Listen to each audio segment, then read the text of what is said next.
అమ్మ వాల్మీకి ఎవరు రామాయణం చెప్పారు? రామాయణము రాముని గురించినటువంటి వివరం ఎవరు చెప్పారు అంటే ఆయన కూడా నీకు బాగా తెలుసు.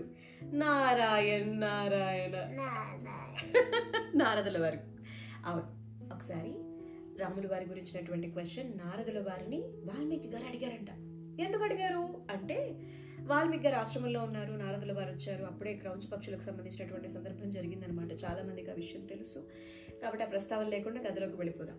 నారదుల వారు వచ్చిన తర్వాత వాల్మీకి గారు అడిగారట, మునివర్య, ఎవరైతే ఇప్పుడు నేనున్న కాలంలో ఈ త్రేతాయుగంలో, త్రేతాయుగము అంటే రాముడు ఉన్నటువంటి కాలము త్రేతాయుగం, ఓకే, నేనున్నటువంటి కాలంలో అత్యంత పరాక్రమవంతుడు, ధర్మశీలి, తండ్రి మాట జవదాటని వాడు, అన్నదమ్ములు అక్క చెల్లెళ్ళు ఎవరినైనా కూడా అద్భుతంగా గౌరవించేవాడు, రాజ్యాన్ని గొప్పగా పరిపాలించేవాడు, 16 సుగుణములు ఉన్నటువంటి వాడు ఎవడున్నాడో చెప్పు అని చెప్పి అంటే అప్పుడు నారదుల వారు అన్నారంట, ఎంత గొప్ప ప్రశ్న వేశావు వాల్మీకి, శ్రీరామచంద్రమూర్తి కాక ఇంకెవరుంటారు ఈ త్రేతాయుగంలో?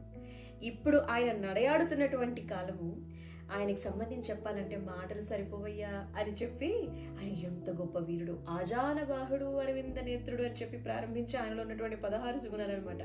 ఎప్పుడు సత్యమే మాట్లాడేవాడంట.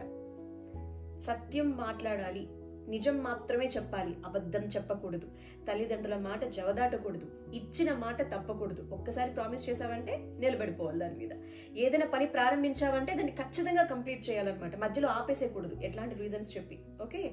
ఎప్పుడు వీరుడు, ధీరుడు, సూర్యుడు, యుద్ధం చేశాడంటే గనక అపజయం అనేది తెలీదు, అంత గొప్పవాడనమాట. ఇంకా ఆయన గురించి చెప్తూ ఉంటే వాల్మీకి మహర్షి గారికి మాట రాలేదట, అసలు తన్మయత్వంలో మునిగిపోయారంట.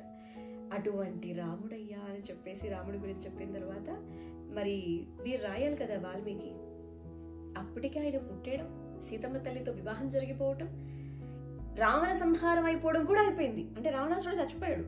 మరి ఇంత జరిగిన తర్వాత వాల్మీకి మహర్షి రామయ్య గురించి రాయాలంటే ప్రతి సందర్భం, ఆయన పుట్టిన దగ్గర నుంచి రావణ సంహారం జరిగినంత వరకు, ఆ తర్వాత ఏమైంది సీతారాముల మధ్య, పట్టాభిషేకం ఎలా చేశారు, ఈ వివరాలన్నీ ఎలా తెలుస్తాయి? ఆల్రెడీ అయిపోయాయి కదా, ఎవరు కెమెరాతో షూట్ చేయలేదు కదా, మరి ఎలా తెలుస్తాయి అంటే లేవు కదా, ఎలా తెలుస్తాయి అని చెప్పి అనుకున్నప్పుడు బ్రహ్మదేవుడు ఇచ్చినటువంటి గొప్ప వరం ఏమిటంటే, నువ్వు మళ్ళీ చూడగలుగుతావు దివ్య దృష్టితో, అంటే నువ్వు కళ్ళు మూసుకో, ఒక్కసారి తలుచుకుంటే మళ్ళీ నీకు కనిపిస్తుంది, నువ్వు చూసింది చూసినట్టుగా రాయు అని చెప్పి అన్నారట.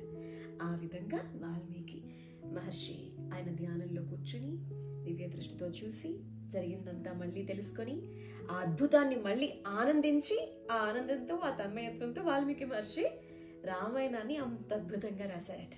ఇంతకీ రాముడు ఎలా పుట్టాడంటావు? నీకు విషయం చెప్పనా?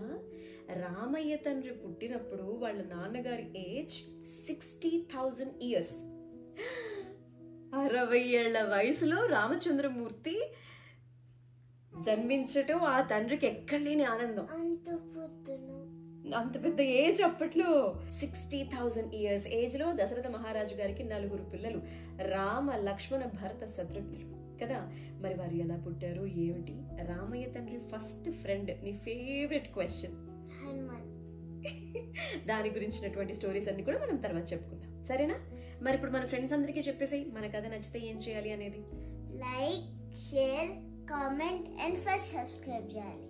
నువ్వు నేను ఒక కథకి. బాయ్.